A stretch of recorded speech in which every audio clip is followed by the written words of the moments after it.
अस्सलाम वालेकुम नाज़रीन, मैं हूं मोहम्मद अब्दुल हकीम। 7H न्यूज़ में आपका इस्तकबाल है।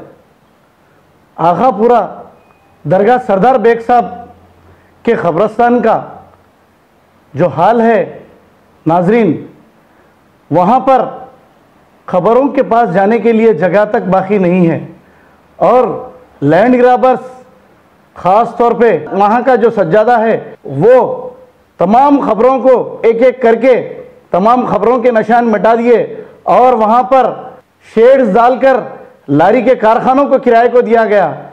वक्फ बोर्ड को चाहिए कि इस पर तवज्जो दे, वरना एक दिन ऐसा आ जाएगा कि उनके भी खबरों का यही हाल होगा।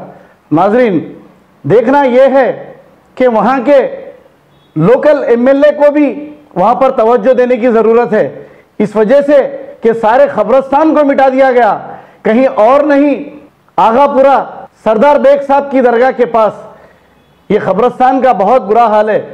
वक्फ बोर्ड चेयरमैन को भी यहां पर तवज्जो देनी चाहिए और वहां के सज्जादे के खिलाफ सख्त एक्शन लेना चाहिए, इस वजह से कि उसकी जिंदगी सिर्फ ऐसा मालूम हो रहा कि खबरों को बेचकर ही वो अपना गुजारा कर रहा है। आइए देखते हैं इस खबरस्तान की तफसीली रिपोर्ट।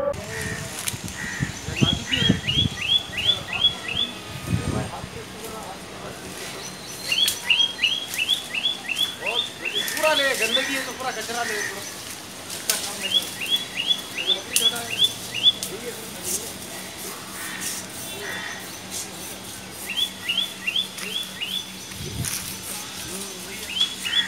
पूरा गंदगी है तो ले पूरा और आगे भी बढ़ के ले, इधर भी आके ले पूरा वीडियो।